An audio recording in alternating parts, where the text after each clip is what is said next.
Okay, so hello everyone. This is Neil, your workshops director for this year, and this is our very first workshop, Introduction to Data Science Projects. Well, this is a recording of the workshop, so you don't really need to check in because it already happened. But moving on.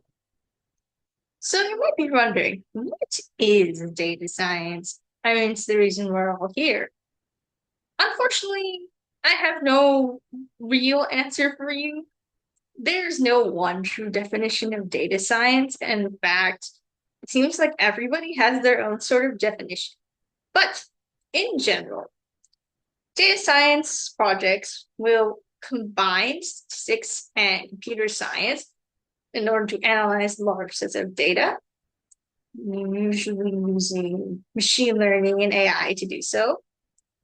And then drawing on heavily researched and specialized domain knowledge in order to draw conclusions from their analysis. So, what do you need for a data science project involving all of these things? Well, first, you need version control, which means Git and GitHub these days. And you also need an IDE and along with a programming language of your choice and a virtual environment. Now then, don't worry if none of these terms sound familiar with it to you. I am going to explain them. So, version control. The best way to think about version control is basically through Google Docs. Now then, everyone here's had to write an essay for a class at least once, right?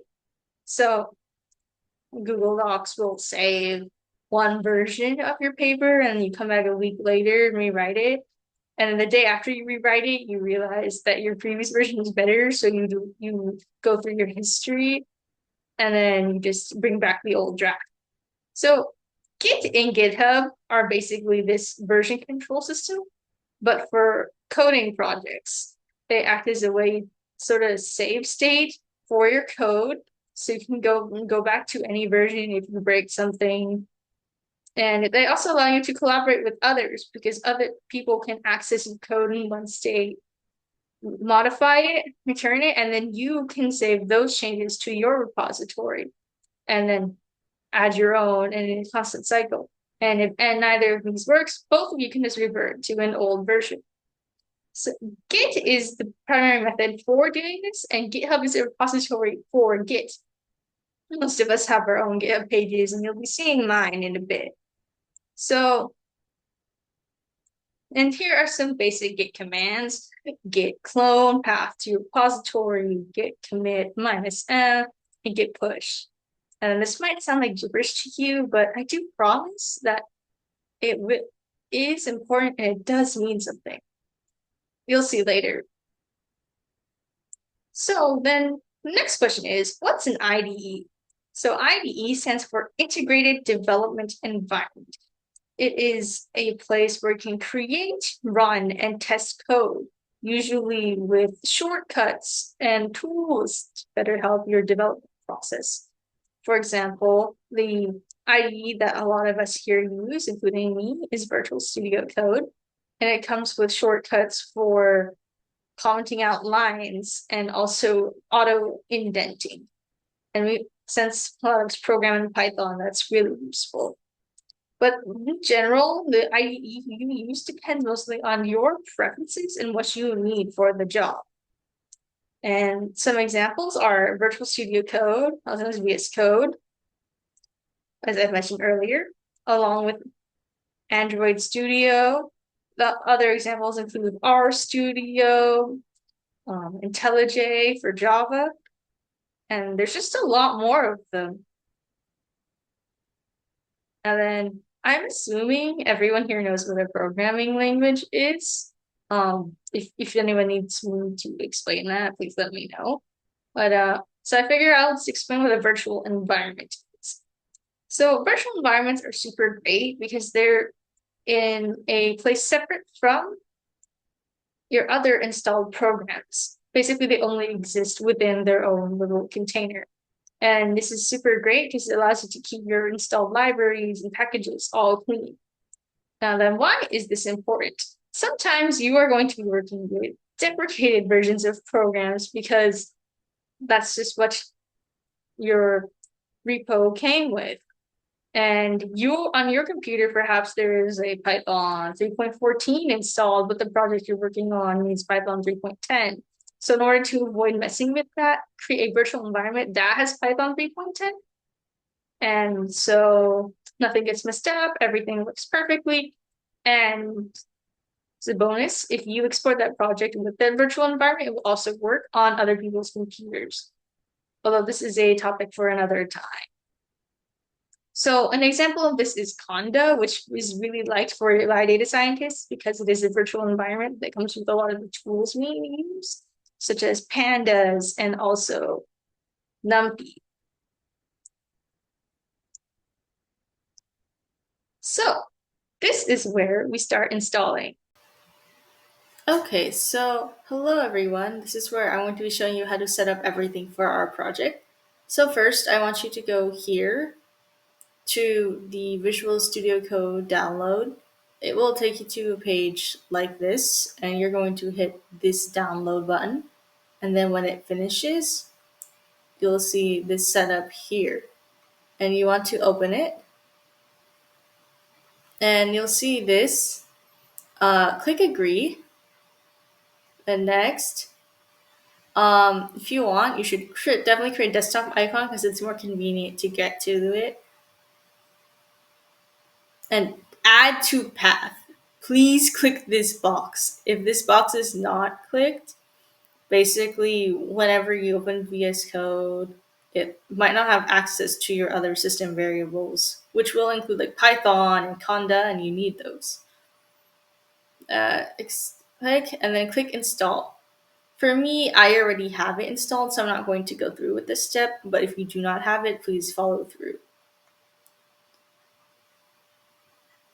So after that, I want you to install Python.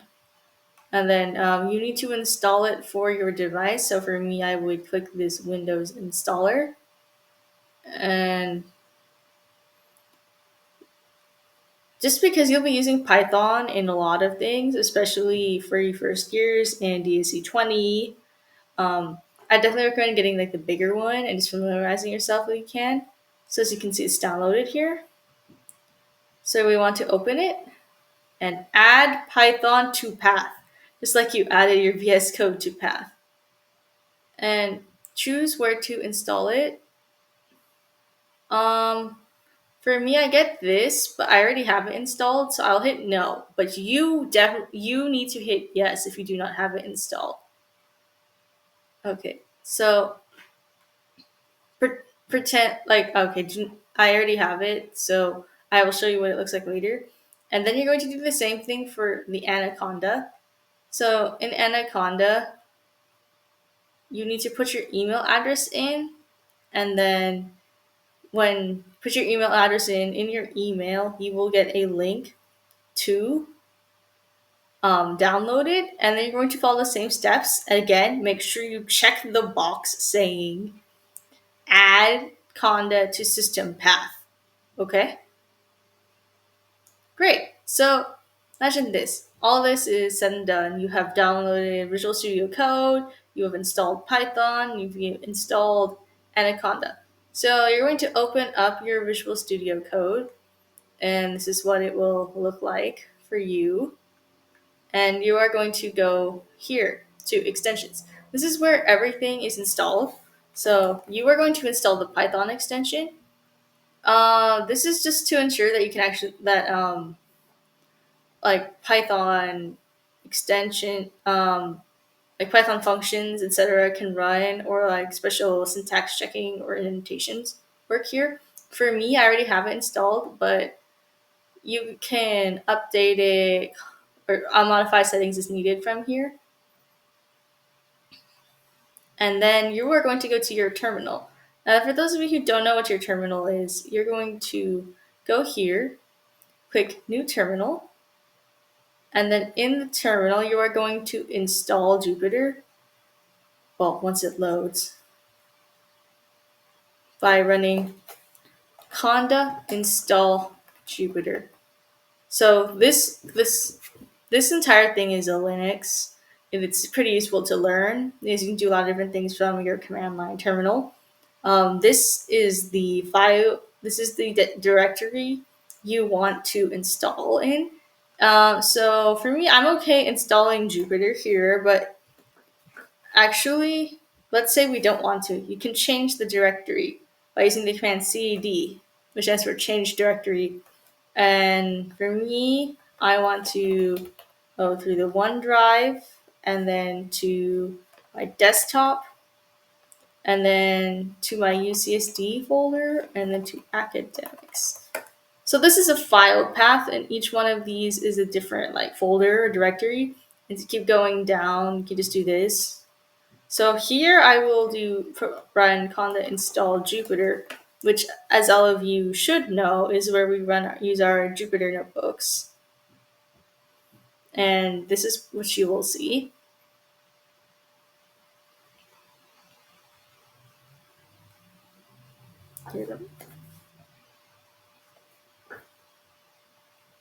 And as you can see, it wants me to install another extension, but you don't have to worry about that yet.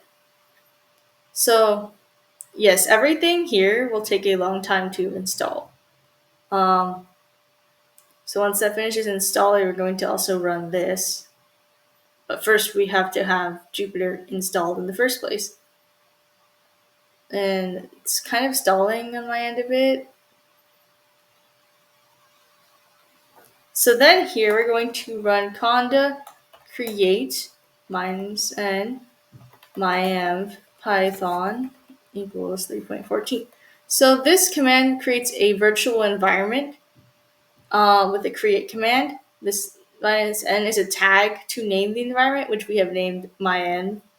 And this specifies what version of Python we'll use in the virtual environment. For me, I already have this environment existing, and if I do this, it will delete it. But for you, it will not get this message. You will get a message instead saying, like, the environment's being created. So now that we have Jupyter installed and we have the environment created, you are now going to install the Jupyter extension in VS Code. See here. And for me, I already have it. So, but for you guys, you probably need to install it. It will take like 5 seconds. Okay, so maybe you're wondering. So now you have your IDE for the project. But what is the project?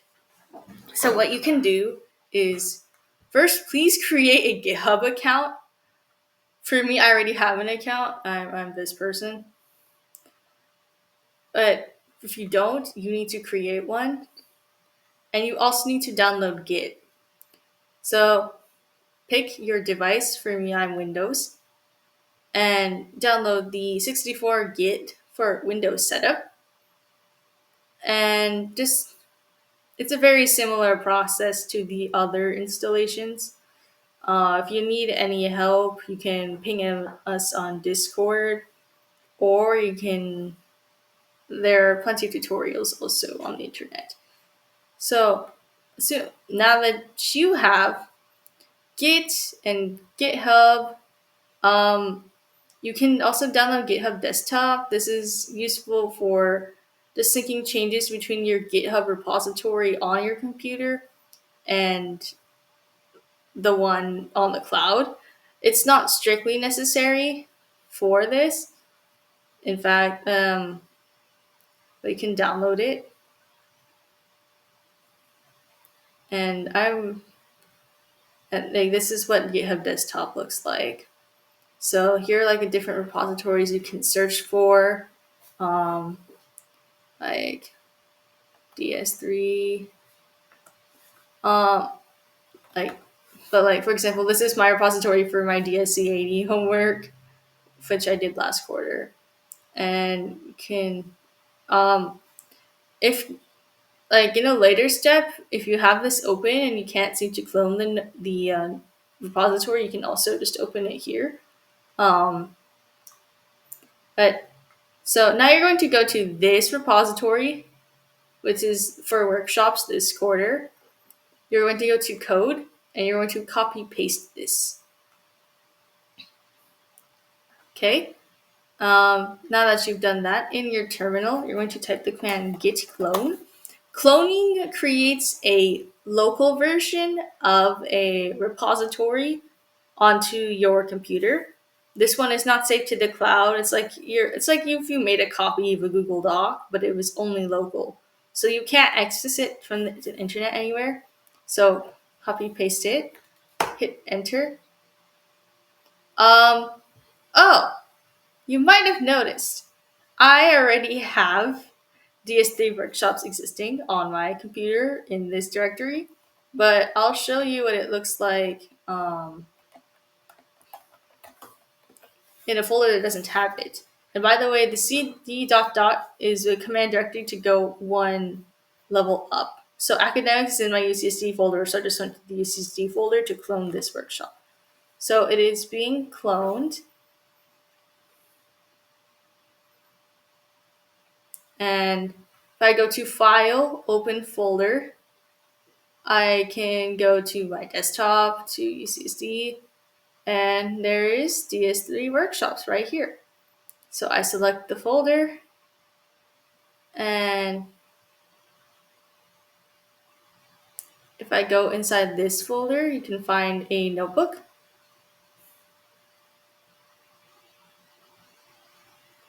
as well as a CSV file. Oh geez. Please ignore anything about formatting on this CSV file. But basically, this is a way of storing data, and I specifically picked a games data set to do some basic analysis on, because I thought it'd be fun. So open up this notebook. So you're going to go to your terminal, and you will already be in this directory. And you need to run the command conda activate my environment. So that way, your environment is active and ready. And then, so when you run it, because you need a kernel to run Jupyter notebooks. So you can see here is a list of different environments. Like here is my environment. And when I run this,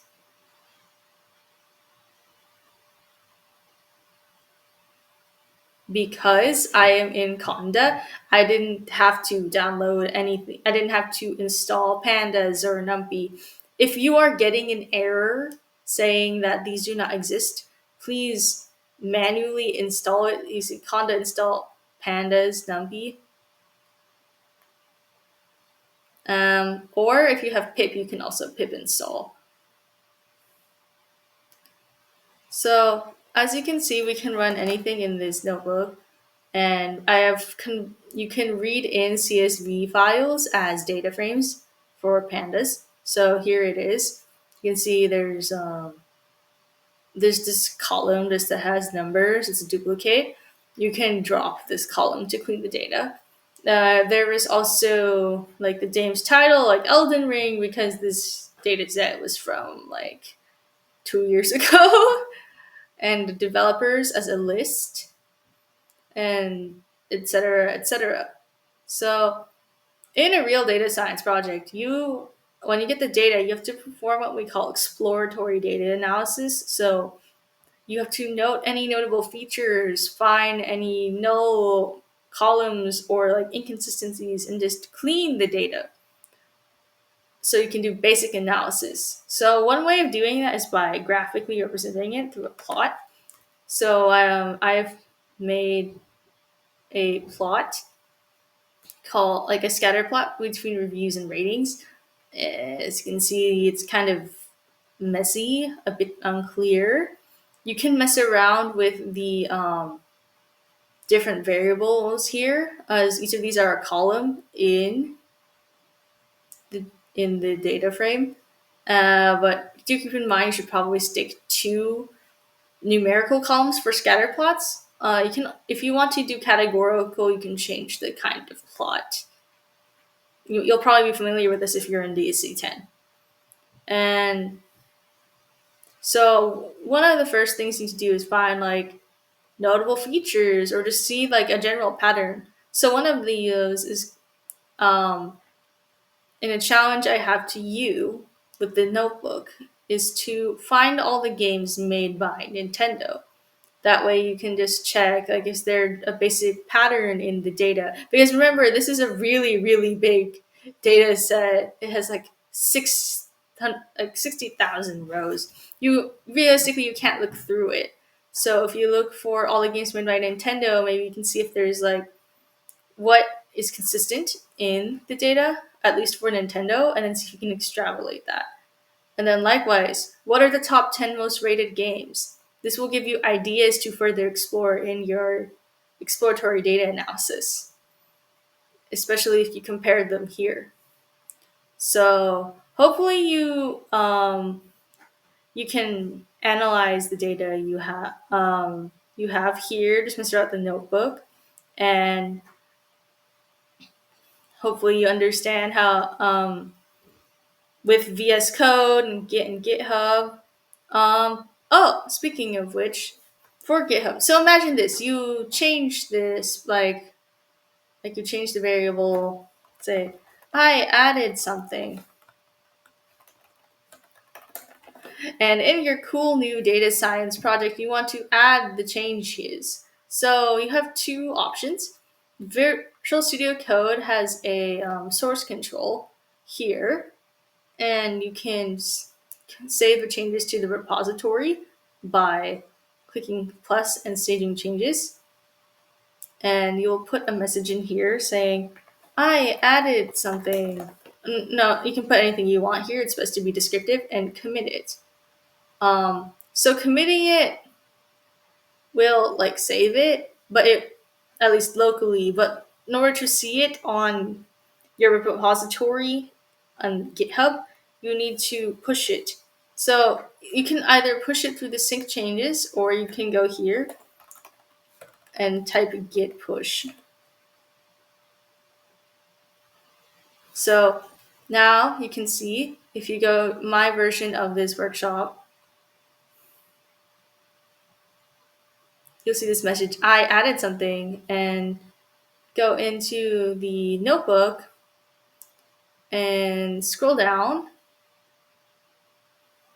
You'll see I added something.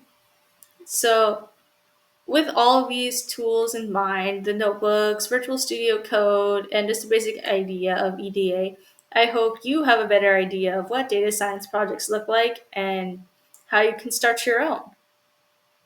And if you need any help or just have any questions in general, we are active on the Discord and also on Instagram. And you can also view additional resources. I have some of them here linked here on the slideshow. And just explore the internet. Places like Kaggle are great, or you can even ask your data science professors. So, thanks for watching this workshop. I hope to see you again soon.